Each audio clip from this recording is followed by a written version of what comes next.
Dito na naman tayo sa another episode ng ating Badong Aratiles Vlogs. Pag-uusapan natin ngayon, ito po, no, pati po ba paglalaway ni pati po ba paglalaway ni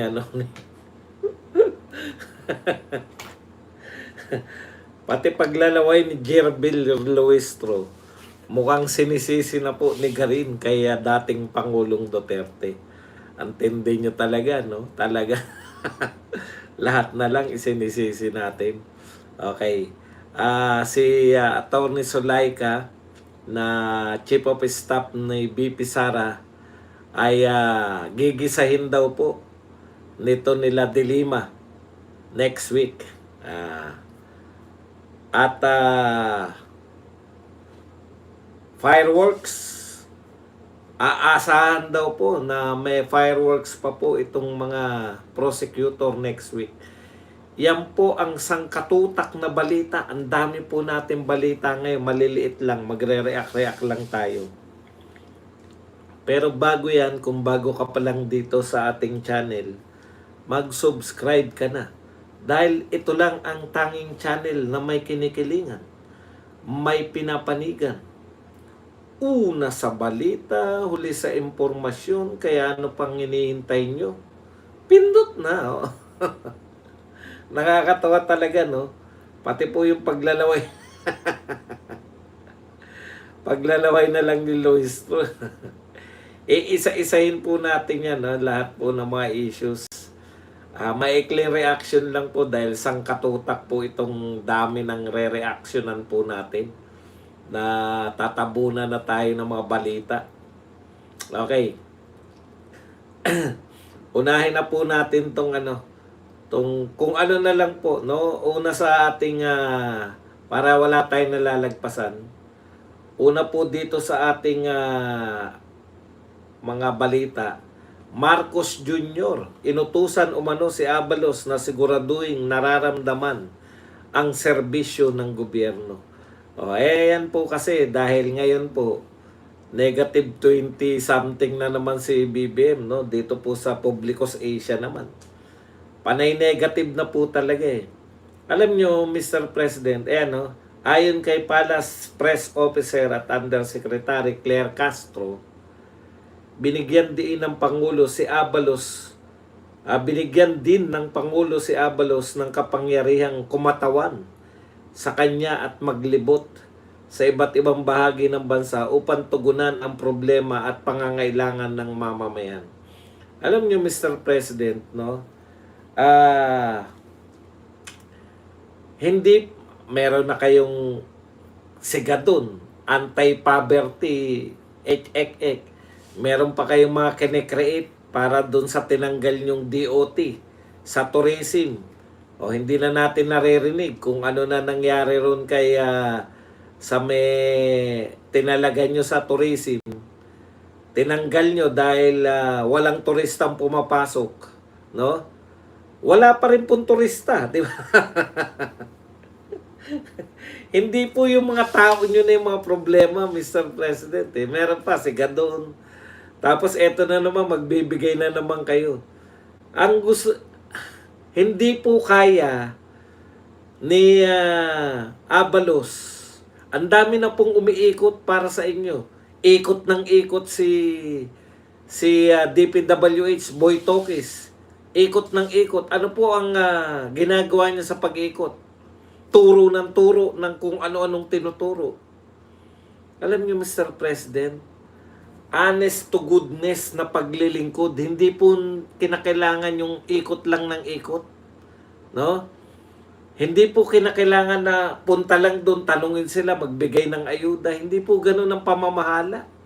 Ang pamamahala po, hindi po ikot lang ng ikot, kampanya lang po yan. Alam mo ang ating presidente, yung husay niya talaga, yung pangangampanya.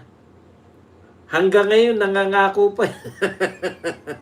Ilan na yung mga pinangako na magtatayo tayo ng mga state of the art ng mga ospital, etc. Hindi po, matatapos na po, no? Kulang 2 taon na po ang inyong pamamahala. Isang taon mahigit na lang kayo mamamahala. Hanggang ngayon ba nangangako pa rin kayo? Eto na naman, paiikutin yun.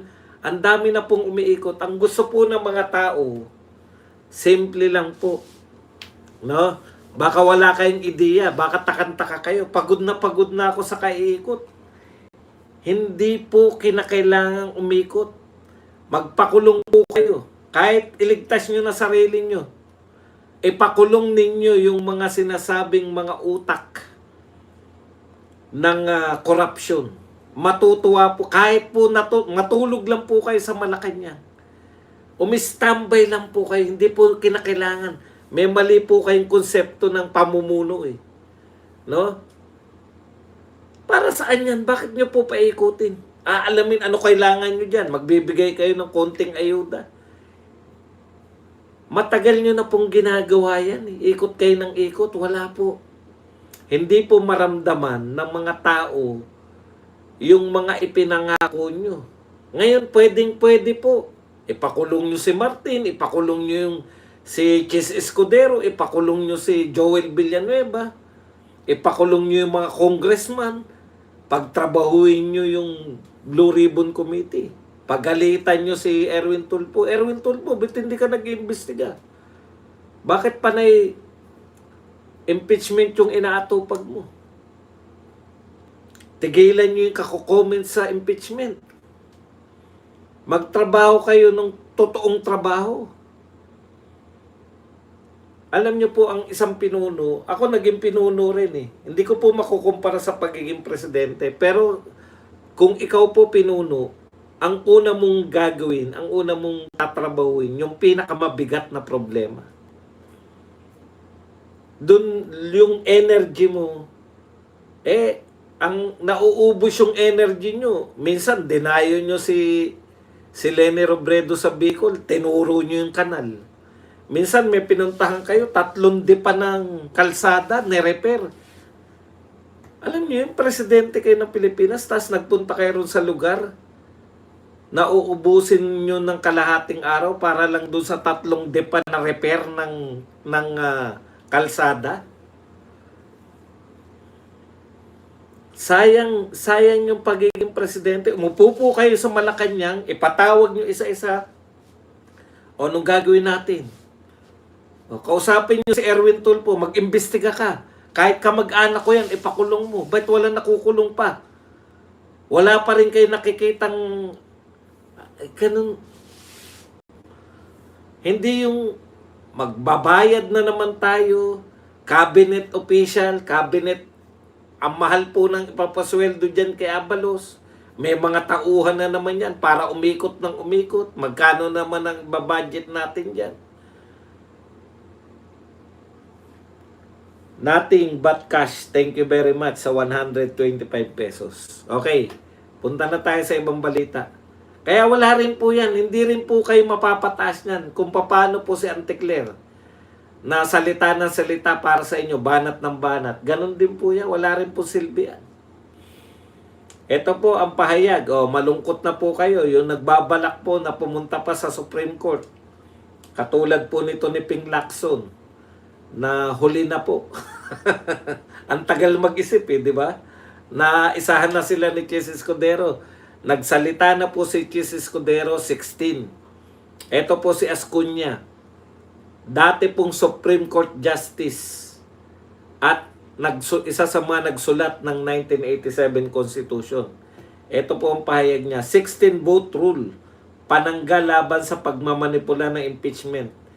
Yan po yun. Kaya po 16 years. Ang sa paliwanag niya ganito. The fact that they are absent for one reason or another, detained or hiding, does not mean that they are no longer senators. So as long as they remain senators, kasama yan sa computation. 2/3 is 16 pa rin. It is an international way. Intentional pala. It is an intentional way of preventing manipulation of the threshold. Alam na po yan ng ng mga gumawa ng konstitusyon. Masyadong wais tong mga politiko. Gagamitin nila yan para i-manipulate nila. Hindi po. 16 pa rin dapat to convict. So sana tigil na po yan. Magtrabaho na lang po kayo. Okay. Eto na naman tayo. Kanina dinidiscuss to nung spokes po ng impeachment court, no? Yung mahiwagang BIR box. Pero ang malupit po nito, yung prosecution po, bukas daw sila na hingan.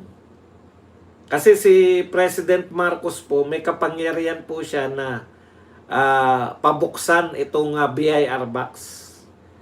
Ngayon, bukas daw ang prosecution na hilingin kay Pangulong Marcos na buksan yung BIR box. Alam nyo kung ano-ano pong hanggang ngayon kasi ang ginagawa nila fishing expedition Nagtakda na po yung impeachment court. Magdedebate po kayo sa Lunes o next week para po dyan sa Mr. Box na yan.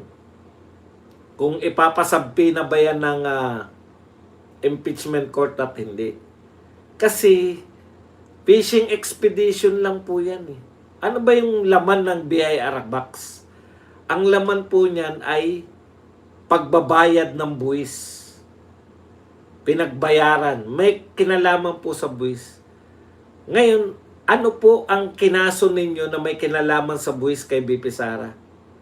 Sinabi nyo ba na hindi siya nagbabayad ng buwis?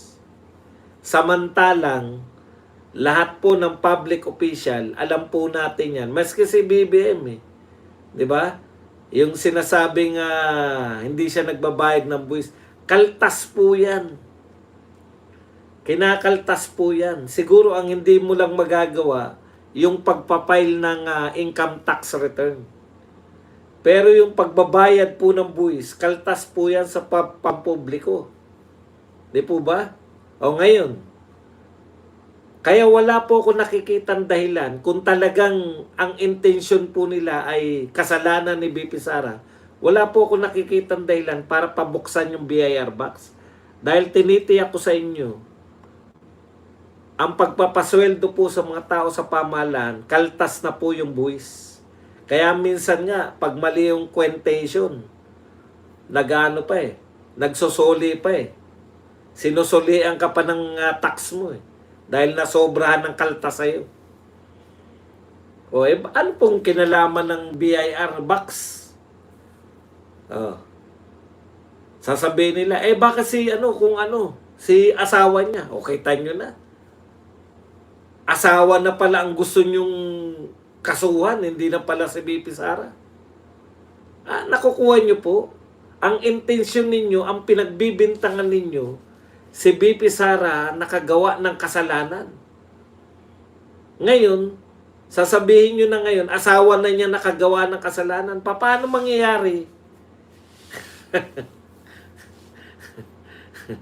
Di ba? Okay.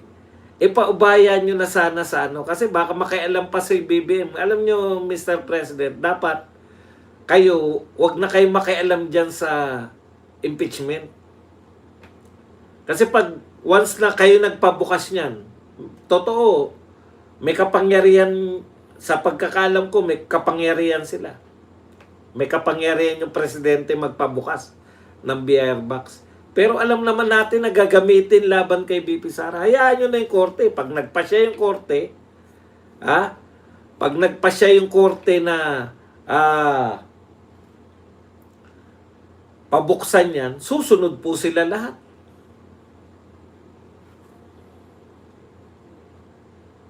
Wala po akong nakita na dahilan para buksan yan. Maliban na lang sa fishing expedition. Malay nyo, di ba? Makalagay doon. Alam niyo po, yung mga papeles na yan, pati po yung bank account, kinakailangan po kasi may binibintang kayo. Kay ERAP po, may binintang, nagtago ng yaman. Ipinangalan kay Jose Velarde. Tama yun, bubuksan mo yung account ni Jose Velarde. Eto po ba? Meron po ba kayong ganun na paratang? Ang pinaparatang nila, yung kay Corona, gusto nilang gawin yung style kay Corona na hindi tugma. Ngayon po, dahil po nagkamali po, yung korte po nagsabi walang ninakaw si Corona, pwede mo nang itama yung salin mo. Hindi nyo ba alam yun? Kung hindi man po nailagay dyan, pwede mo nang itama yan. Hindi na po yan yung... Kasi nadala po yung... Alam niyo yung rule kay Corona? Tinanggal nila. Tapos, nagdeklara yung... Sinampahan nila ng kaso sa Sandigan Bayan. Tinitiyak ko sa inyo, hindi to sasampahan si BP Sara eh. Ang tinitiyak ko sa inyo, ang gusto lang nila, hindi makatakbo si BP Sara eh. Matanggal at hindi makatakbo. Okay. Punta na po tayo sa iba. Roque. Ito po Ako, hindi si Kalilong ang pwedeng mag-authenticate sa video. Who can authenticate the video? Me, since I broadcasted the video. Any of the 42 participants, including BP Sara and Attorney Saleca, and FB, di pwede si Kalilong. Tingnan nyo, hindi tayo abogado pero natututo tayo rito sa impeachment. Tama. Hindi pwede si Kalilong. Ang pwede niya siguro kung AI ba yan o hindi. AI ba yan?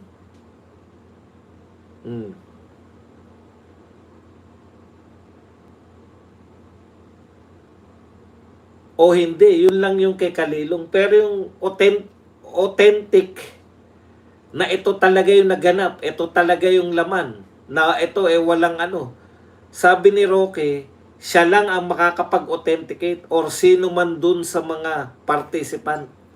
Ang tanong, bakit hindi yun yung kinuha ninyo? Sa prosecution, sa mga congressman, bakit hindi na lang po kayo kumuha sino man dun sa 42 participants? Bakit yung hindi po participant ang kinuha ninyong mag-authenticate? Yan yung unang tanong Kalawang tanong, eto po, hindi rin natin to alam. Malamang hindi rin to alam ng depensa kasi hindi nila inusisa Ayon po to kay Attorney Vic Rodriguez. Si Agent John Mark S. Kalilong, yung nagpapanggap na expert, ay nahaharap sa patong-patong na kaso. Ang kaso niya hindi biro-biro, arbitrary detention, delaying release, search warrants, maliciously obtained, and abuse in the service of those legally obtained, searching domicile without witness, falsification of public officer, employee or notary or ecclesiastical minister, perjury, robbery, extortion, theft. Diyos ko, ang dami po palang kaso nito. Ngayon lang natin natuklasan dito kay Attorney Vic Rodriguez. Bakit po yung mga kinukuha po ninyong mga witness, kung hindi nakakulong, sangkatutak ang kaso? Alam niyo po, compromise na compromise kung sangkatutak po yung kaso niyan.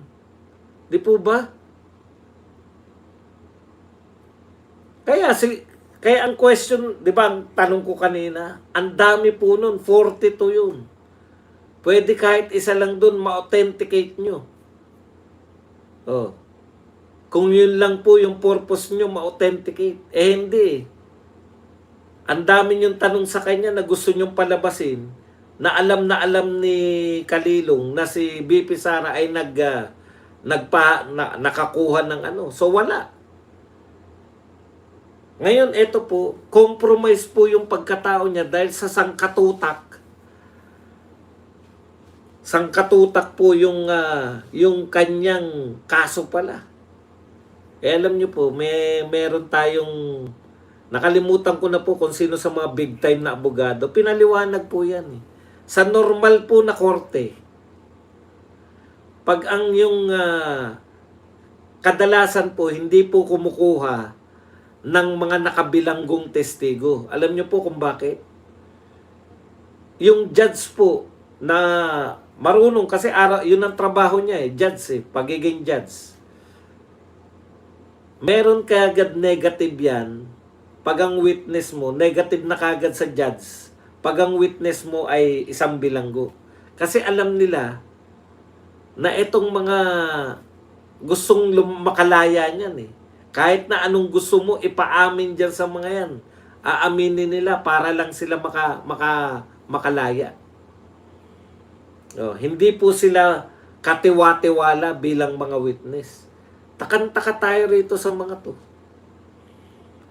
Una, si Madriaga. Eto, wala tayong kaalam-alam kasi NBI, agent eto sinabi ni Attorney Vic Rodriguez, hindi naman natin hinulaan yan. Hindi ko nga alam na marami palang kaso yan. Akala ko regular po na NBI agent. Akala ko rin eksperto. Biglang bumaba, no? Hindi na siya eksperto.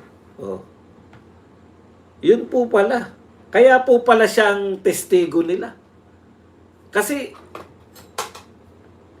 etong mga prosecution, pilit na pilit Yung mga testigo nila, katulad si Madriaga, putya, alam ng lahat. Siya yung nagde-deposito, siya yung nagwi-withdraw ng pera sa mga bangkong wala naman. Hindi naman non-existing naman. Okay. Kaya nagpapahina po yan. No? Sa bagay, magtotohanan na po tayo. Halatang-halata po yung mga judge.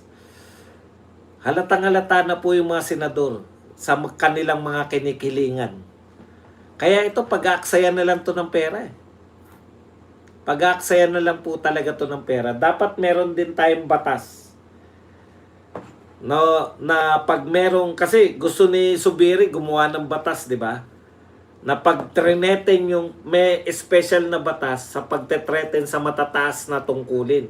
President, Vice President, Senate President, Supreme Court. Pag nag-threaten ka, may kakaibang batas doon sa mga yon. Ano kaya? Pag meron din ganito na false accusation ka sa mga matataasan tungkulin katulad ng Vice President, yung talagang wala ka naman palang malinaw na kaso, wala ka naman malinaw na ebidensya, pinagtulungan lang ng mga congressman. Alam nyo po, pambulaga po yan yung unang testigo nila Unang testigo pa lang, wala na. Gibang-giba na po sila, unang testigo pa lang. Kaya sinasabi nito ni Garin na fireworks. Kung may fireworks daw ngayon, mas malakas pa yung fireworks next week. Alam mo, Garin, ang tanging fireworks lang ngayon, yung laway ni Luistro, tsaka yung uhog ni Ligutan. Ngayon, kung ang sinasabi mo, may fireworks uli next week, aba, anong uri fireworks na yun? Baka regla na. Baka matuluyan na regla yung si Kapunan yan. Tignan nyo, isa kagad sa testigo nila, hindi pa po sila nakakapag-establish ng testigo na matino laban kay BP Sara. In fact, ang napatunayan baliktad napatunayan na walang hinire si BP Sara na assassin. Yun po ang napatunayan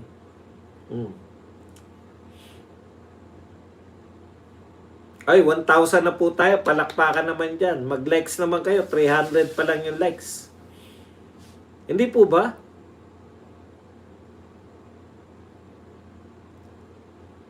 Bakit po, kung matatag, kung marami talaga kayo, bakit pangalawang linggo pa lang, pagkatapos po na isasalang nyo na kagad, hostile witness na kagad. Yung witness na hindi nyo kakampi. Wala na ba kayong kakampi? Alam nyo, hindi nyo pa nga na-establish na merong talagang kasalanan si BP Sara. Wala pong sa nakapakinig po. Naintindihan na po nila yan. Alam nyo kung bakit? Matagal na po napaliwanag yan sa mga tao na pag yung sinabing, pag ako ginurgur. O, di ba? Katulad po rito sa atin, sa mga kulto ni Digong. Hindi ko alam kung nasabi ko na to kanina. Pero malaman nasabi ko na, uulitin ko lang. Meron tayo rito, sinasabi, pag si BP Sara ay na-convict at hindi pwedeng tumakbo, patatakbuhin natin si Baste. Yun po yun, yung pag eh. Pero hindi po ibig sabihin na sabay silang tatakbo. Isa lang po ang tatakbo sa kanila. Kinakailangan makonvict muna si BP Sara bago tumakbo si Baste. Yun po yung pag. Ganon din po yun. Pag nagurgur si BP Sara, gugurgurin niya yung mga nagpagurgur sa kanya. Punta na po tayo rito sa susunod. Garin, tila isinisisi sa nakaraang administrasyon ang pangungutya sa paglalaway ni Luistro. Pati ba naman laway ni Luistro? Puta, si Tatay Digong pa rin na may kasalanan. 1 taon na pong mahigit na nakakulong si Tatay Digong nang wala pang trial. Nakakulong na. Kaya po yung mga human rights, nagtataka po tayo bakit walang human rights na sumisigaw rito. Okay. Ang tagal na po na nakakulong ni Tatay Digong, siya pa rin na may kasalanan sa paglalaway ni Luistro. Okay. Tsaka, ngayon lang na-focus yung pagmumukha ni Luistro, no? Bulubok-bukin pala talaga yung mukha ni Luistro, no? Kanina po, maghapon, makulimlim po. Dito galing yun. Makulimlim. Makulimlim ang panahon, pero mas makulimlim daw po ang kilikili ni Luistro. Okay, ano ba itong sinasabi ni Garin na sa pagtatanggol niya kay Luistro? Alam mo, Garin, nakamove on na kami sa laway. Sa totoo lang, nakamove on na kami sa laway ni Luistro. Binalik mo na naman. Hindi namin alam kung may sama ka ba ng loob kay Luistro o ano. Alam namin na may itsura-utsura ka. Kumbaga, si Garin, mas may itsura di hama kay Luistro. Pero kinakailangan pa bang ulit-ulitin mo yung paglalaway ni Luistro? Nakalimutan na nga ng tapos na nga, move on na nga kami. Eto po, Garin, tila sinisisi sa nakaraang administrasyon ang pangungutya sa paglalaway ni Luistro.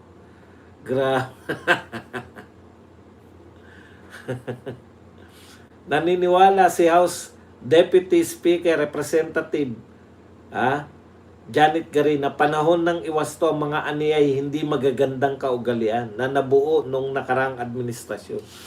Putya, lahat pala ng hindi magagandang kaugalian nabuo lang natin nung panahon ni Tatay Digong.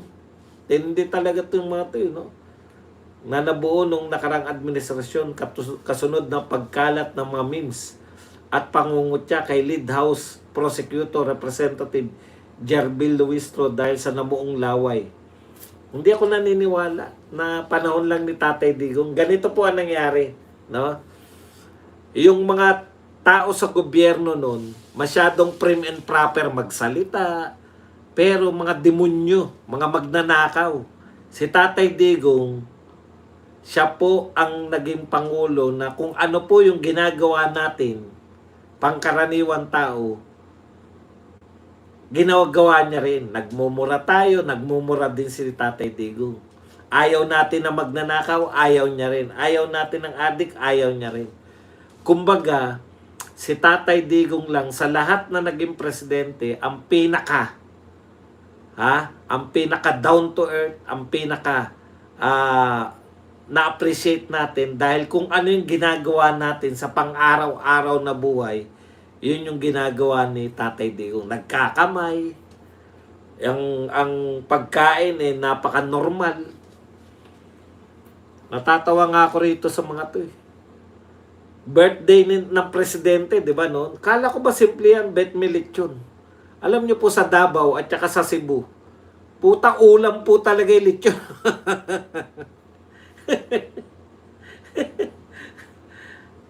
Takang-taka ko, no? Dito sa atin, ganyan sila mangantyaw kay Tatay Digong. Kala ko ba simple lang yan? Bakit may lechon sa birthday? Ngayon lang ako nakarinig, no? Presidente ng Pilipinas. Malamang may nagregalo pa sa kanya ng lechon na yan. Magkano? Presidente ng Pilipinas, kinwestiyon pa na may lechon daw nung handa. Tindi talaga, no? Gusto nila yata birthday ni Tatay Digong ang kinakain ang nasa lamesa ni Tatay Digong champurado, lugaw, ulo ng manok, paa ng dugo, mga ganun ba gusto nyo? Yung kinakain natin araw-araw?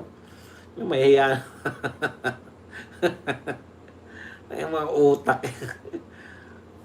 Si Tatay Digong lang ang pinaka natural na leader na nakaka-relate yung mga Pilipino. Sabi ni Garin, we're going back dun sa mga attitude, mga kaugaliang hindi maganda. Pero tila na-build up nung nakaraang administrasyon na dapat ngayon ay i-correct natin. Ano po ang pangit? Talaga naman nakakatawa. Sinasabi na ngipin si Jokno. Sino po ang pinagsabihan ni Tatay Digong na mga ganun? Yung mga taong kumakalaban sa matino niyang pamumuno. Ganun po talaga mga Pilipino.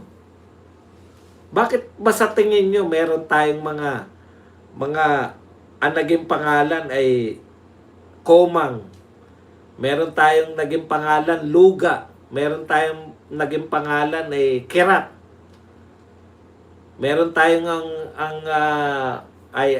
Palayaw, no? O pangalan na rin. Si Boy Kirat, no? Si Bukol. Bakit po sa tingin nyo? Yan po yung napaka-natural ng Pilipino.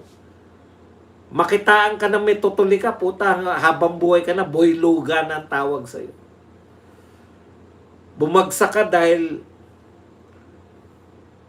inakyat mo yung Aratilis. Puta. Inakyat mo yung Aratilis, nahulog ka. Pansamantala lang yun, di ba? Komang na ang tawag sa'yo, habang buhay na komang. Kahit gumaling na yung pagiging komang mo, komang ka na habang buhay. Boy 11. Boy 11. Kasi tulo uhog mo. Kaya malamang yan, ang palayaw niya ni sino yan? O kaya balong. Di ba? Balong. Bakit balong yan? Kasi dumugo minsan yung ilong mo. Tawag na sa'yo, balong. Ang layo naman ng pangalan na Oscar sa balong. Kasi nabalong yung dugo, nabalungan siya. Di po ba? Hindi po yan tinuro ni Tatay Digong. Hindi ko pa kilala si Digong. Kilala ko na tong si Eddie Kirat. Si Komang. Yung pogi nung araw, pucha, hanggang ngayon, pogi pa rin ang tawag. Hindi na pogi. Pogi pa rin.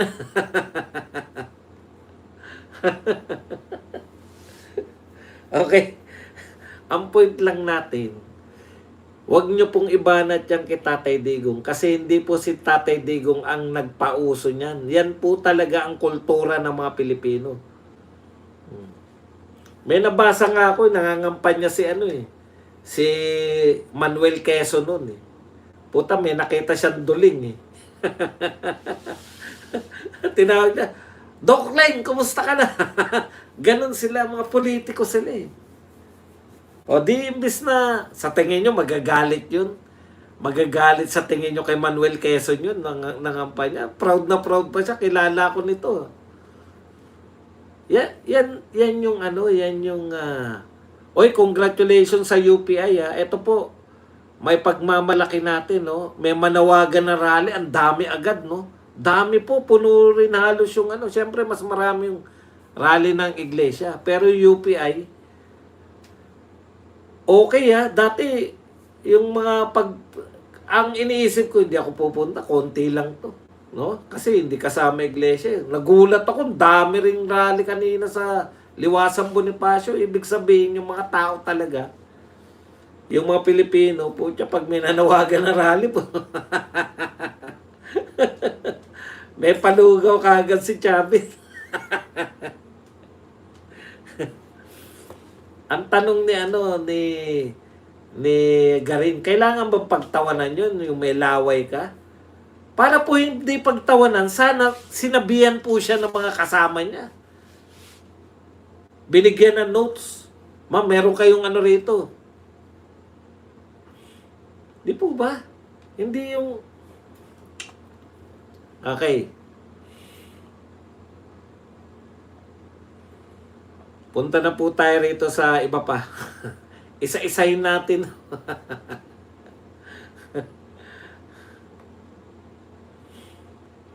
We will have more fireworks next week, sabi ni Garin. Bakit may fireworks ba ngayon? Wala, laway lang. Ito po, Attorney Zulaika, magigisa pag nadeklarang hostile witness. Ito po, marami nagtatanong sa inyo, bakit kukunin nilang witness nila si Zulaika? Ako rin po nagtataka. Pwede naman talaga yan. Pwede naman talagang kunin yan. Kaya lang, dapat sa mga una, ini-establish nyo muna. Kasi dito, hindi kayo sigurado eh. Di ba? Kumbaga, aasa lang sila sa galing ng abogado nila. Yung mapapaya, baka umiyak na lang si Zulaika. Yun yung inaasahan nila eh, di ba? Baka, alam nyo, mahirapan kayong maulitan eh. Pag magagaling po yung tao na kapag muni-muni na yan, hindi ako maulitan ng mga to.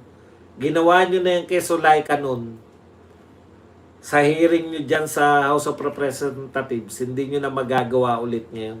Thank you very much kay Your Side 100 na nagbigay sa atin ng $5. Okay, tuwan-tuwa pa nagbabalita si Dilima. Attorney Zulaika magigisa pag nadeklarang hostile witness. Siguro ang paliwanag natin sa inyo kung ano yung hostile witness. Kasi po, ganito po, ang pag normal kang witness, pag witness ka ng prosecution, magkaiba po yung tanong, no? Magkaiba po yung tanong sa hostile witness. Okay.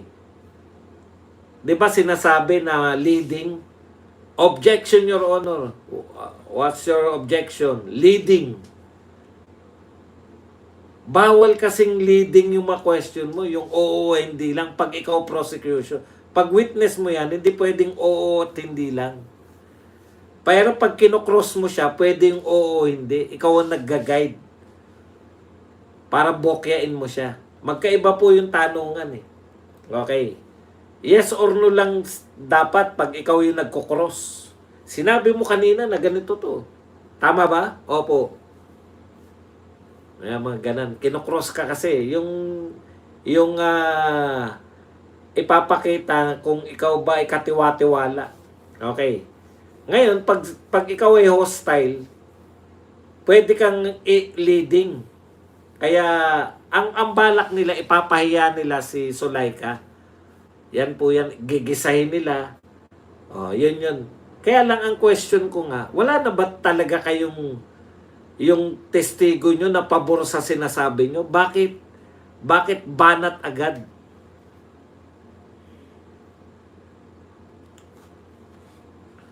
Bakit banat agad kayo? Yung pambanat agad, testigong pambanat agad. Bakit hindi yung mga testigo nyo na umaayon sa sinasabi nyo?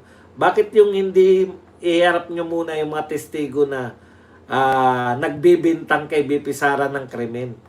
Bakit yung mga kakampi na ni BP Sara yung tinitestigo nyo? Di ba? Para ipahiya. Ibig sabihin, wala talaga silang matitinong testigo. Yun yung nababasa ko doon. Kasi kung ako yan, bakit ko iharap kagad yung mga yan? Panghuli na lang yan. Pag hinarap nila si Zulaika, pwede mong ipatawag na para pasinungalingan. Okay. Kaya hindi rin ako naniniwala kay Dilima na si Zulaika maano nila, yung magigisan nila. Magigisan mo lang yung tao pag nagsisinungaling. Di ba? Pero kung hindi po nagsisinungaling, hindi po magigisa. Hindi nyo nga nagisa si Powa eh. Napahiya nga kay Powa eh. Dahil akala nyo si Powa tumanggap ng pera. Pero hindi nyo nagisa. Eto, paano nyo gigisahin yan? Handa na yan si Zulaika ngayon. Ikalawa, atin ba yan? Baka kayo mawindang dyan. Di ko alam kung ano po. Okay, eto po. Umaangal itong si Congressman Leandro Libiste. Sabi ni Leandro Libiste, sinita po ni Congressman Leandro Libiste itong si Congressman Tinio. Sabi ni Libiste, bakit mo pinostong picture ng ating meeting kasama si Congressman Erice tungkol sa secret plan, Congressman Tinio? So may secret plan pala sila. Akala ko ang plano ay sorpresahin na lang sila. So may plano sila sorpresahin kasi ang nilagay ni Tinio, marami kasing bumabanat sa Makabayan na bakit pro Marcos kayo? So nagpost si Tinio ng picture nilang tatlo. Ang sinabi ni Tinio ron, parang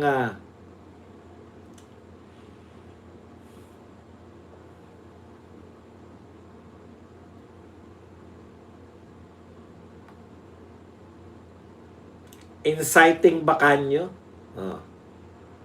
Hindi binibitawan ng pagpapanagot kay BBM. So gusto pong ipakita ni Tinio na hindi sila kakampi ni Marcos. Pero pinost niya. Sabi ni Leandro, putya, kala ko lihim natin yan. May plano sila, secret plano Tapos ito pa ang sinabi ni Tinio, sa mga followers ni Congressman Leandro Libiste, kumbinsihin nyo siya na ilabas ang hawak niyang ebidensya laban kay BBM. Bakit pa inuupuan? Ako naman, maaring kinausap mo sila, yung intention mo siguro talagang makatulong sila para sa paglaban mo kay Pangulong Marcos kasi hawak mo yung mga katotohanan, di ba? Congressman Libiste. Ang tanong ko lang sa iyo, ba't ka nagtitiwala diyan sa mga Dilawan at Makabayan? Napakadelikado nung ginagawa mo, kita mo. Sabi mo, lihim dapat 'yun. Nilantad niya na kagad. So ibig sabihin, baka tumistigo pa yan sa iyo na sabihin na may balak kang masama laban kay BBM, di ba? Yan pa maging yung mga kausap mo na yan. Ako wala akong katiwa-tiwala sa mga Dilawan, lalo na sa mga Dilawan. Kahit na gaano pa sila ngayon. Mahirap pagtiwalaan niya mga yan. Baliktarin yan. Tapos eto Makabayan Black. Ang Makabayan Black talagang anti-government yan. Sa tingin ko lang talaga ito, nagpapanggap lang sila nakakampi si Marcos. Iba talaga yung purpose niyan, di ba? Pag bumagsak si BP Sara, yari ka sa amin. Kaya mahirap din po. Kakampi ni Tatay Digong yung mga yan. Di ba? Binigyan pa nga ng 3 cabinet position ni Tatay Digong yung mga yan. DSWD. Yung sa land reform, tsaka yung agriculture. Tinira pa rin si Tatay Digong.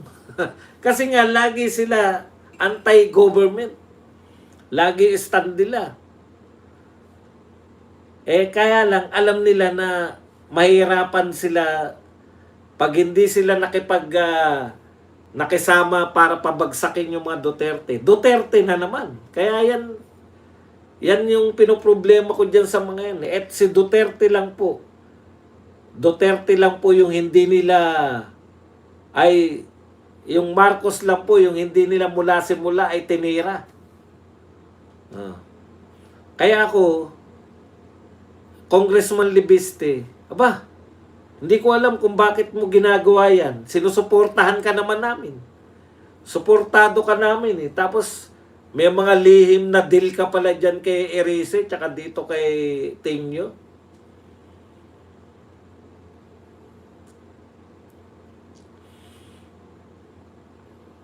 Ano yung purpose? Bakit ka nakikipag-deal sa kanila? Ano yung dinidil mo? Ilabas mo na nga yung mga hawak mo.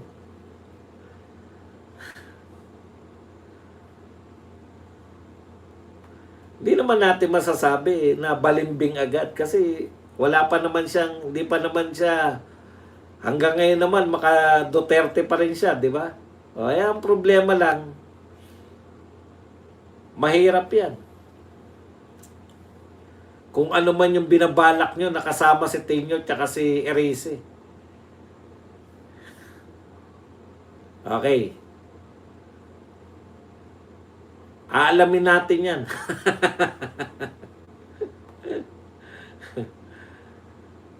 Who can authenticate? Ito po, tapusin natin to sa pagdalaw ni Belica dito po kay Congressman Sec Mike Defensor sa BJMP kanina. Dumalaw ko kay Congressman Secretary Mike Defensor sa BJMP kanina at doon sila nilagay sa flood control side. Di ko talaga maisip bakit sila nakakulong doon imbis na yung mga ulo ng mga nagnakaw sa flood control. Ibang klase talagang pamahalaan ito.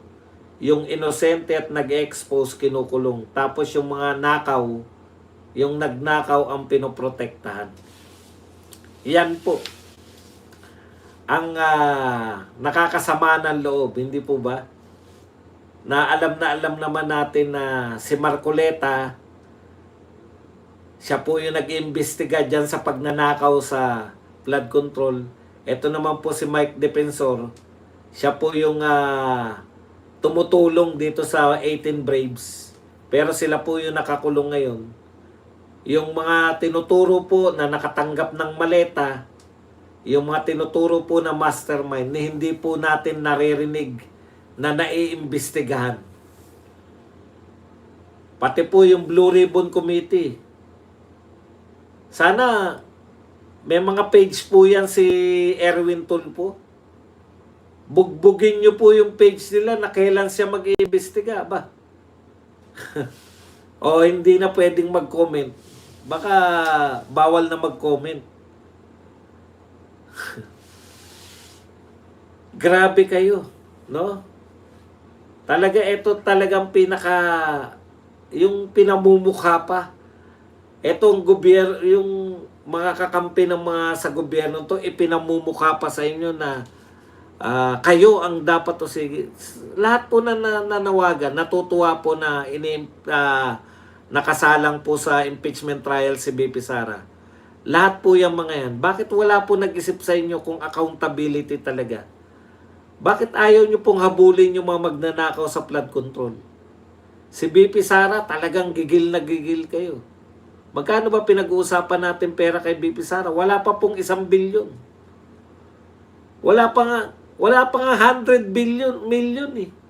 Kasi 77 million lang po yung huling pagkakaalam ko na hinahanap nila na yung sinasabi nila na may anomalya eh.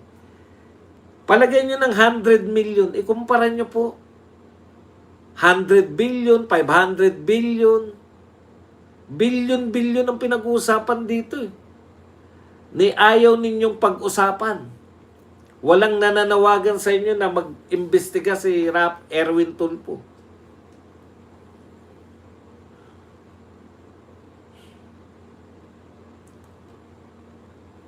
Yan lang po yung ating topic. Pwede na kayo magtanong, pwede na po kayo magbigay ng reaksyon at higit sa lahat, pwede po